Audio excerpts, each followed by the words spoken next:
Transportation problem. अब देखो किसी भी चीज है, कोई भी चीज अगर कोई फैक्ट्री बना रही है या कोई भी बंदा बना रहा है तो उसको सेल कर रहा है, ठीक है, चलो सेल के लिए ऑर्डर भी आ गया। अब वो ऑर्डर किसी दूसरे स्टोर से है, ठीक है, तो जाहिर है उसकी ड्यूटी है कि वो स्टोर तक जाके अपनी प्रोडक्ट पहुंचाएगा, ठीक है, अपनी प्रोजेक्ट उनको या अपनी प्रोडक्ट उन्हें डिलीवर करेगा। तो उस डिलीवर के लिए जाहिर है उसको कोई ना कोई ट्रांसपोर्टेशन एक्सपेंसेस बढ़ेंगे।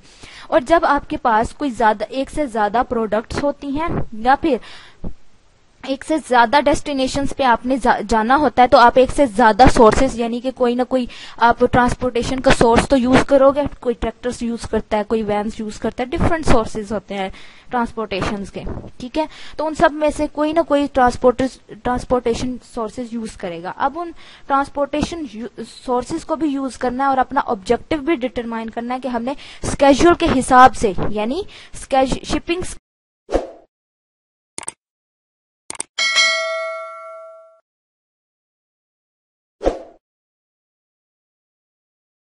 कैजुअल यानी जो हमने टाइम दिया है अपने स्टोर को कि हम इतने टाइम तक आपको डिलीवर करेंगे, हमने उतना टाइम तक डिलीवर करना है, ठीक है।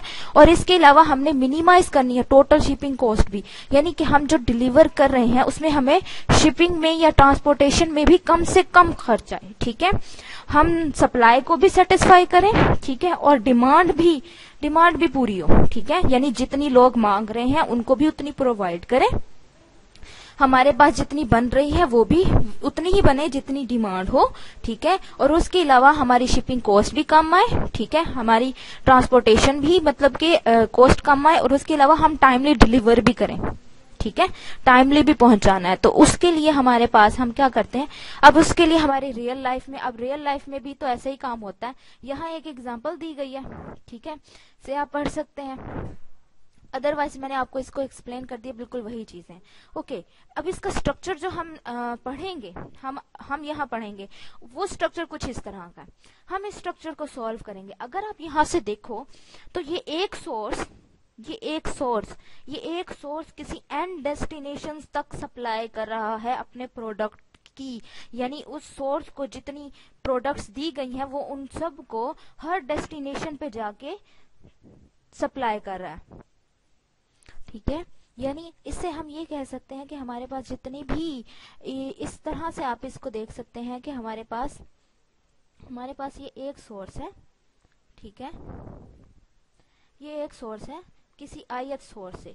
अब ये पहली डेस्टिनेशन पे भी जाएगा, दूसरी पे भी जाएगा, तीसरी पे भी, अप टू सॉन जितनी भी m डेस्टिनेशंस हैं उन सब को फॉलो करेगा, ठीक है, ये उन सब तक जाएगा, ठीक है, उन सबको अपनी अपनी जितनी भी इसके पास क्वांटिटी है उसमें से कुछ ना कुछ पार्ट वो इन सबको देगा।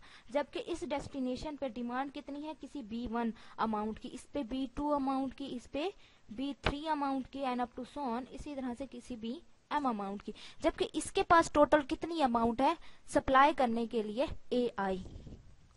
इस सोर्स के पास इस स्ट्रक्चर में या इस ट्रक में हमारे पास कितनी अमाउंट है हमारी प्रोडक्ट की, AI अमाउंट है, जिसे उसने इन सबको सप्लाई करना है। लेकिन किस तरह से कि इन सबको सप्लाई कर सके, इन सबको सप्लाई भी करे और उस पे कॉस्ट भी कम हो।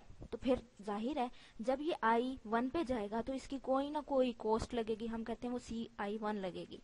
जब वो 2 पे जाता है तो हम कहते हैं CI2 लगेगी। जब वो 3 पे जाता है हम कहते हैं CI3 अमाउंट लग रही है। इसी तरह से up to so on CIM amount लग रही है, ठीक है। और कितनी क्वांटिटी दे रहा है वो हमें नहीं पता, कितनी क्वांटिटी दे रहा है, तो हम कहते हैं कि वो कोई XI1 क्वांटिटी दे रहा है। यहाँ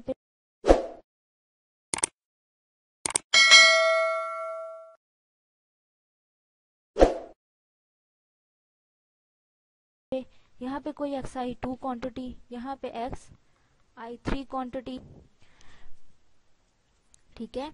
तो यहीं से हमारा सारा काम चल रहा है। हम कहते हैं I2 XI3 और इसी तरह से हमको ये अमाउंट XIM अमाउंट डिलीवर करें। अब ये जो अमाउंट है ये हमने फाइंड करनी है, ठीक है, ये हमारे अननोन है, बाकी सब चीजें हमें दी गई होंगी, ठीक है, तो हमने यही वैल्यूज फाइंड करनी होंगी, ठीक है। इसी तरह से जब हमारे पास कोई M सोर्सेज हो या N सोर्सेज होंगे तो हमारे पास ये कितना बनेगा, ये कोई हमारे पास बन जाएगा M क्रॉस एन का हमारे पास पूरा लीनियर सिस्टम बनेगा, ठीक है, जिसमें हमारे पास हमें इसे सॉल्व करना, हमें इसके लिहाज से अपनी कॉस्ट को मिनिमाइज भी करना है और अपना बेस्ट भी परफॉर्म करना है, यानी टाइमली डिलीवर भी करना है और कॉस्ट भी मिनिमाइज ही रखनी है, ठीक है। तो इसी जनरल प्रॉब्लम्स को, ये जो हमारी डायग्राम थी, इसी की थोड़ी सी रिप्रेजेंटेशन, थोड़ी सी डिटेल बताई गई है कि ये क्या है। हमने क्या किया, हमने सोर्सेज और डेस्टिनेशंस को नोड्स बना दिया और उन्हें एक आर्क के जरिए कनेक्ट कर दिया, जैसे यहाँ पे दिखाया गया, हमने एक आर्क के जरिए इन्हें कनेक्ट कर दिया। और ये आर्क जो है दो तरह की इंफॉर्मेशन कैरी करता है। एक क्या कि हमारी यूनिट कॉस्ट को कैरी करता है, ठीक है, कि हमारी ट्रांसपोर्ट पर यूनिट कॉस्ट कितनी है और हम कितनी अमाउंट को डिलीवर कर रहे हैं, ठीक है। बाकी मैंने आपको बता दिया, वही चीजें बताई गई हैं।